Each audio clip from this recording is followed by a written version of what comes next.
ರಾಜ್ಯ ವಿದ್ಯಾರ್ಥಿಗಳ ಒಕ್ಕೂಟ ಧಾರವಾಡದಲ್ಲಿಂದು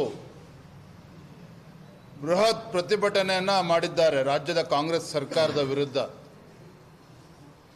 ಕಾಂಗ್ರೆಸ್ ಸರ್ಕಾರ ಅಧಿಕಾರಕ್ಕೆ ಬಂದಾಗಿನಿಂದ ಒಂದೇ ಒಂದು ಹುದ್ದೆಯನ್ನು ಕೂಡ ಭರ್ತಿ ಮಾಡೋದಕ್ಕೆ ಸಾಧ್ಯ ಆಗಿಲ್ಲ. ಮುಖ್ಯಮಂತ್ರಿಗಳಾಗಲಿ, ಉಪಮುಖ್ಯಮಂತ್ರಿಗಳಾಗಲಿ, ಸಚಿವ ಸಂಪುಟದ ಸದಸ್ಯರು ರಾಜ್ಯದುದ್ದಕ್ಕೂ ಸಹ ಭಾಷಣ ಬಿಗಿತಾ ಇದ್ದಾರೆ. ಆದರೆ ನಾಡಿನ ಯುವಜನತೆಗೆ ನ್ಯಾಯವನ್ನು ಕೊಡೋದಕ್ಕೆ ಸಾಧ್ಯ ಆಗಿಲ್ಲ. ಮಾನ್ಯ ಮುಖ್ಯಮಂತ್ರಿಗಳು, ಉಪಮುಖ್ಯಮಂತ್ರಿಗಳು ಯುವಜನತೆಯ ಜೀವನದ ಜೊತೆಯಲ್ಲಿ ಇವತ್ತು ಚೆಲ್ಲಾಟವನ್ನು ಆಡ್ತಾ ಇದ್ದಾರೆ. ಯುವಜನತೆ ಕಳೆದ 2.5 ವರ್ಷದಿಂದ ಕಣ್ಣೀರು ಹಾಕ್ತಾ ಇದ್ದಾರೆ, ಪ್ರತಿಭಟನೆ ಮಾಡ್ತಾ ಇದ್ದಾರೆ, ಹೋರಾಟ ಮಾಡ್ತಾ ಇದ್ದಾರೆ. ಇದು ಯಾವುದನ್ನು ಕೂಡ ಲೆಕ್ಕಿಸದೆ ಎಂಥ ದುರ್ದೈವ ಅಂತ ಹೇಳಿದ್ರೆ, ಬೆಳಗಾವಿ ಅಧಿವೇಶನದ ಸಂದರ್ಭದಲ್ಲೂ ಸಹ ಇದೇ ವಿದ್ಯಾರ್ಥಿಗಳ ಒಕ್ಕೂಟ ಪ್ರತಿಭಟನೆ ಮಾಡಿದ್ರೆ ಅವ್ರ ಮೇಲೆ ಲಾಠಿ ಚಾರ್ಜ್ ಮಾಡಿದ್ರು. ಅವಾಗಲೂ ಕೂಡ ಸರ್ಕಾರ ಎಚ್ಚೆತ್ತುಕೊಳ್ಳಲಿಲ್ಲ.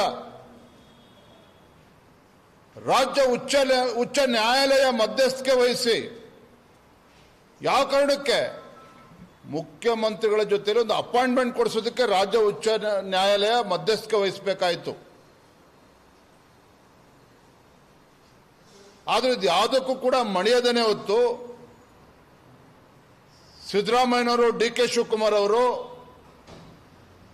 ತಮ್ಮ ಕುರ್ಚಿ ಕಾಳಗದಲ್ಲಿ ಒಬ್ರು ಕುರ್ಚಿ ಉಳಿಸ್ಕೊಳ್ಳೋದಕ್ಕೆ, ಮತ್ತೊಬ್ರು ಕುರ್ಚಿ ಕಸ್ಕೊಳ್ಳೋದಕ್ಕೆ ಈ ಗಲಾಟೆನಲ್ಲಿ ಅವರು ಬ್ಯುಸಿ ಆಗಿದ್ದಾರೆ ವಿನಃ ಈ ಯುವಜನತೆ ಸಮಸ್ಯೆನ ಆಲಿಸೋದಕ್ಕೆ ಸಮಯ ಸಿಗ್ತಾ ಇಲ್ಲ. ನನ್ನನ್ನು ಕೂಡ ವಿದ್ಯಾರ್ಥಿ ಒಕ್ಕೂಟದವರು ಬಂದು ಭೇಟಿ ಮಾಡಿದ್ರು. 2,85,000 ಹುದ್ದೆಗಳು ಇವತ್ತಿಗೂ ಕೂಡ ಖಾಲಿ ಬಿದ್ದಿದೆ. ಅದನ್ನ ನೇಮಕಾತಿ ಪ್ರಕ್ರಿಯೆನ ಪ್ರಾರಂಭ ಮಾಡೋದಕ್ಕೆ ಆಗ್ತಾ ಇಲ್ಲ ಕಾಂಗ್ರೆಸ್ ಸರ್ಕಾರಕ್ಕೆ. ರಿಸರ್ವೇಶನ್ ಗೊಂದಲವನ್ನ ಬಳಸಿಕೊಂಡು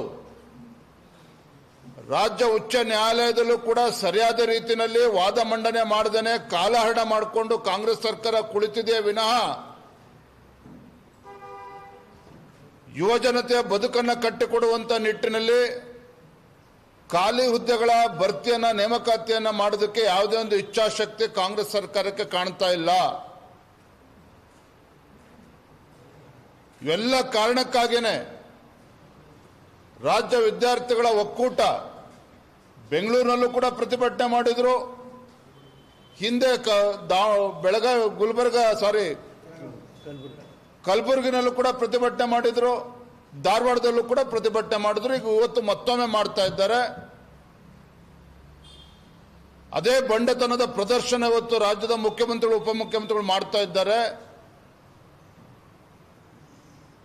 ನಾನಿವತ್ತು ಆಗ್ರಹ ಪಡಿಸ್ತೇನೆ, ವಿದ್ಯಾರ್ಥಿ ಒಕ್ಕೂಟಗಳ ಒಂದು ಧ್ವನಿಯಾಗಿ, ರಾಜ್ಯದ ಯುವಜನತೆ ಒಂದು ಧ್ವನಿಯಾಗಿ ಇವತ್ತು ಮಾನ್ಯ ಮುಖ್ಯಮಂತ್ರಿಗಳಲ್ಲಿ, ಉಪಮುಖ್ಯಮಂತ್ರಿಗಳಲ್ಲಿ ನಾನು ಆಗ್ರಹ ಪಡಿಸ್ತೇನೆ.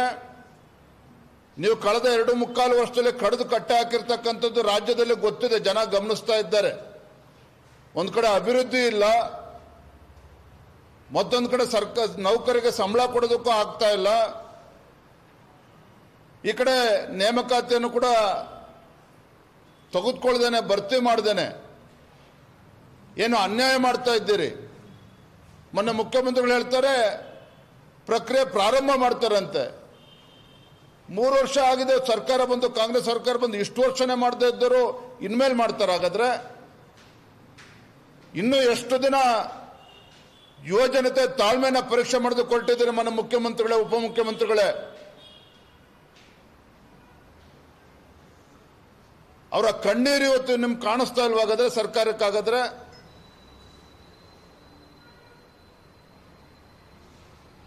ಇನ್ನೂ ಕೂಡ ಅವರ ತಾಳ್ಮೆನ ಪರೀಕ್ಷೆ ಮಾಡ್ದೇನೆ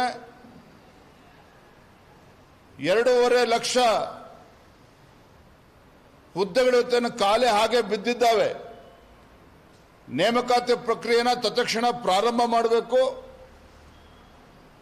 ಜೊತೆಲ್ಲ KPSC ವ್ಯವಸ್ಥೆನೂ ಕೂಡ ಸುಧಾರಣೆ ಮಾಡಬೇಕು. ನಿಮ್ಮ ಸರ್ಕಾರದಾಗ ಏನು ಮಾಡಿದಿರಿ, ಇವೆಲ್ಲ